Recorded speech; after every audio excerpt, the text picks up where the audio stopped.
Church. So I'll be sharing word 5 on the cross, which is I thirst. First, a word of prayer. Heavenly Father, thank you for this day. Thank you for the sacrifice you made on this Good Friday. And please open up our hearts to listen to your word today. Amen. Alright, so the fifth word that Jesus spoke on the cross was I thirst from John chapter 19. But before he said that there were 2 drinks that he was offered. And so we need to go in depth into both of them in the context of both of those drinks to understand why he said that and what that meant. And so the first drink that Jesus was offered, that was actually offered before he was actually crucified. So this was after he was tortured at Pilate's palace. This was after they made him carry his cross to the Golgotha hill. And so after that point, the soldiers, they offered him wine mixed with myrrh, but he refused it. He did not take it. And this was about 9 in the morning when they crucified him, shortly after he refused that drink. And so this is from Mark chapter 15. And so the first question here is why did they even offer him this strange drink? And this was actually a Jewish practice. So this is a direct quotation from the Jewish book. And their practice was that when one is led out to execution, he is given a goblet of wine containing a grain of frankincense in order to benumb his senses, and is written in Proverbs 31, verse 8, "Give strong drink unto him that is ready to perish, and let him remember his misery no more." And so this was essentially an act of mercy for Jesus, and it was a common courtesy extended to anyone that was set to be executed in those times by the Roman Empire, or especially by the Jews specifically. And the reason was because the pain of having the nails driven into your hands and feet, and the torture that they were subject to, it was too much. And as an act of mercy, they would give them a sort of a numbing agent, to kind of reduce that pain for them. But Jesus, he actually refused this drink.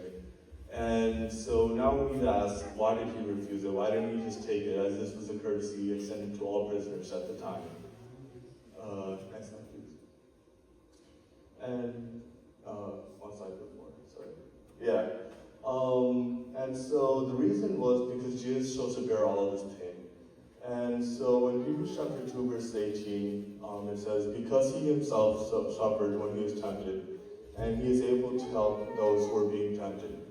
And so this pain, obviously there was the physical pain of being crucified and being nailed to the cross, but there's also the weight of all the sins of humanity being placed on his shoulders.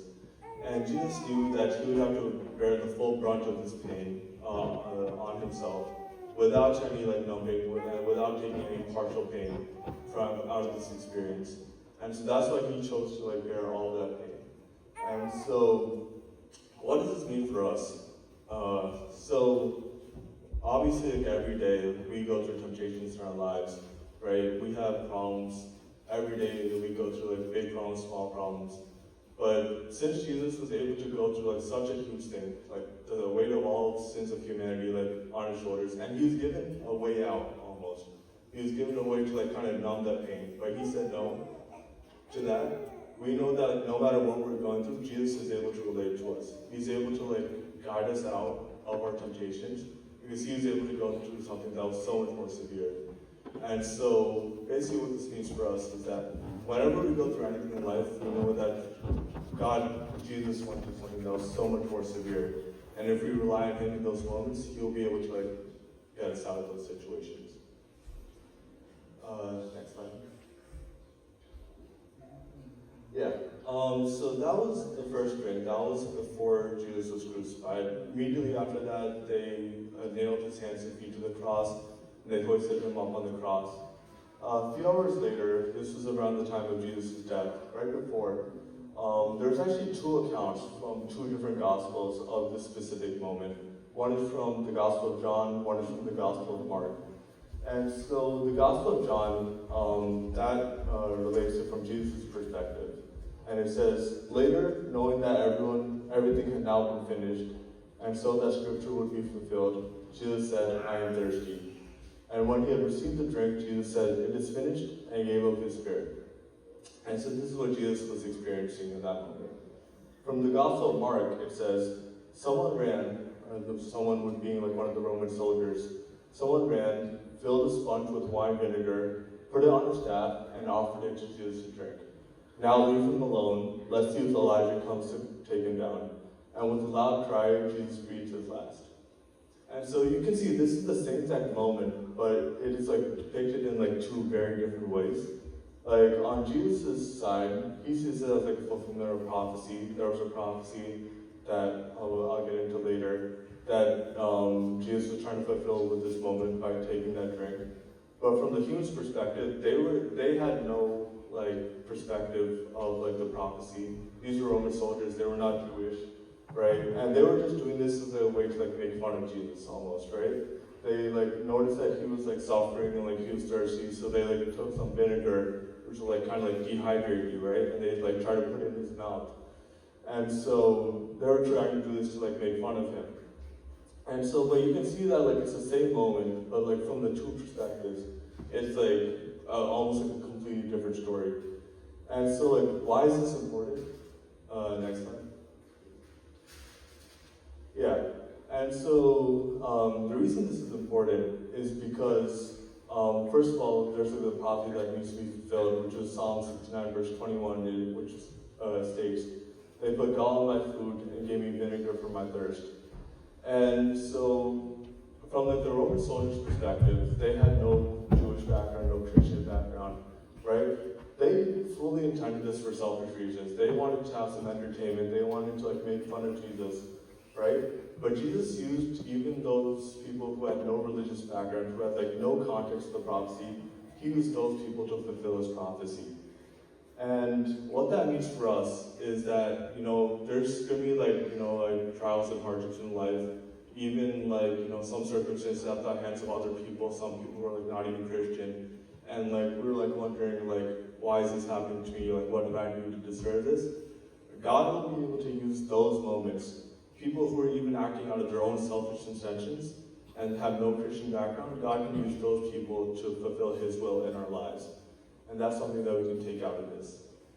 And next slide, please. Yeah. So this kind of like boils down to like two main points here. The two different drinks that Jesus was offered, they have two very different messages for us that we can apply to our lives. And the first one being that Jesus was tempted to take sort of an easy way out of the crucifixion's pain.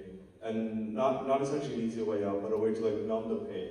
But Jesus refused that because he knew that he wanted to bear the full force of like the sins of humanity in order to be like the sacrificial lamb, so that we would not have to suffer for our sins in the way that he did. And so since Jesus was able to resist that temptation and to numb his pain, he can help us in any other lesser temptation that we have in our lives. Any like temptation that we go through obviously will like seem big in our personal lives, but compared to what Jesus said or what Jesus experienced, all of our problems are very small, right? And so if we like bring all of our problems to him and like we have like a conscious thought, whenever like a sinful thought or like a temptation thought enters like our head, right? We need to be conscious to make sure that very next thought is us going to Jesus, not like us trying to like solve it ourselves, or us like thinking like, oh, it's like fine doing it this time, next time I won't do it. But like the next thought should be immediately, let me like take this to Jesus, because he was able to like deal with something so much more severe. And the second drink that was like during his crucifixion, that was when like the Roman soldiers, they intended to humiliate Jesus, but he used it to fulfill God's prophecy and fulfill God's will in his life and for humanity. And this shows us that like, no matter what negative circumstances are in our lives, whether it be like just like the circumstances of life at the hands of other people, at the hands of other Christians, at the hands of non-Christians even, like God can use those moments, and people that are acting out of their own selfish intentions even, he can use those people to like fulfill his will in our lives. And so we should never question like the bad things that are happening in our lives, because we have the faith that God will be able to use that to further his will and get us to like where we need to be. But yeah, that's all I had. Thank you all for your time.